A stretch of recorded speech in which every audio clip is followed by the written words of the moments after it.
भगवत गीता में वर्णित कथा के अनुसार जब भी अर्जुन के मन में कोई दुविधा होती थी तो वो श्री कृष्ण के पास पहुंच जाते थे। एक बार की बात है, अर्जुन भगवान श्री कृष्ण के समीप आकर कहा कि वो दुविधा में हैं और इसका जवाब वो श्री कृष्ण से चाहते हैं। श्री कृष्ण ने पूछा कि क्या सवाल है। अर्जुन ने कहा, मुझे ये जानना है कि अच्छे लोगों के साथ हमेशा बुरा ही क्यों होता है, वहीं बुरे लोग खुशहाल दिखते हैं। अर्जुन के मुंह से ऐसी बातें सुनकर श्री कृष्ण मुस्कुराए और कहा, मनुष्य जैसा सोचता है और महसूस करता है वैसा कुछ नहीं होता है, बल्कि अज्ञानता की वजह से वो सच्चाई नहीं समझ पाता है। अर्जुन उनकी ये बात समझ नहीं पाए। इसके बाद श्री कृष्ण ने क्या कहा वो जानते हैं। श्री कृष्ण ने अर्जुन से कहा, पार्थ मैं तुम्हें एक कथा सुनाता हूँ, उसे सुनकर तुम समझ जाओगे कि हर प्राणी को उसके कर्म के हिसाब से ही फल मिलता है। प्रकृति हर किसी को अपनी राह चुनने का मौका देती है। अब वो मनुष्य की इच्छा पर निर्भर करता है कि उसे धर्म की राह चुननी है या अधर्म की। कथा शुरू करते हुए श्री कृष्ण ने कहा,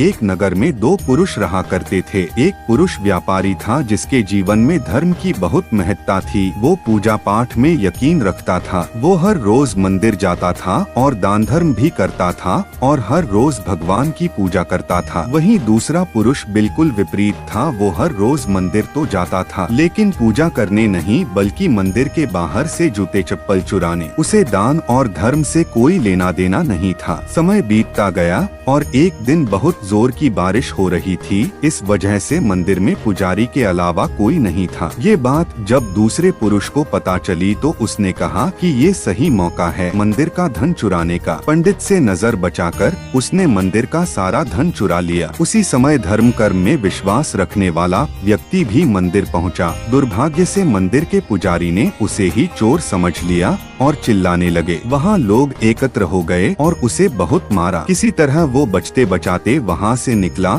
तो दुर्भाग्य ने उसका साथ वहाँ भी नहीं छोड़ा।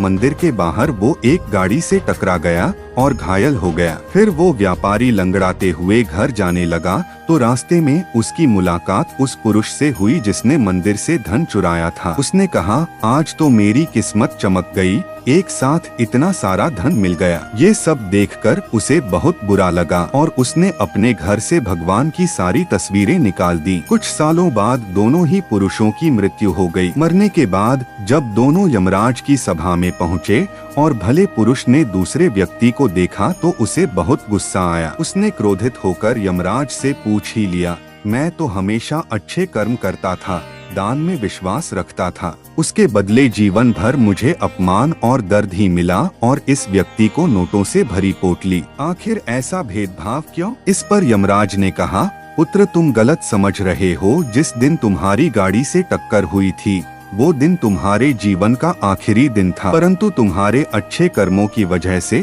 तुम्हारी मौत सिर्फ एक छोटी से चोट में बदल गई। तुम इस दुष्ट व्यक्ति के बारे में जानना चाहते हो? दरअसल इसके भाग्य में राजयोग था, मगर इसके कुकर्मों और अधर्म की वजह से वो सिर्फ एक छोटी सी धन की पोटली में बदल गया। कथा सुनाने के बाद श्री कृष्ण अर्जुन से कहते हैं, पार्थ क्या अब तुम्हें तुम्हारे सवाल का जवाब मिल गया? ऐसा सोचना कि भगवान तुम्हारे कर्मों को नजरअंदाज कर रहे हैं, ये बिल्कुल भी सत्य नहीं है। भगवान हमें कब क्या किस रूप में दे रहा है मनुष्य को समझ में नहीं आता है, मगर आप अच्छे कर्म करते रहें तो भगवान की कृपा हमेशा बनी रहती है।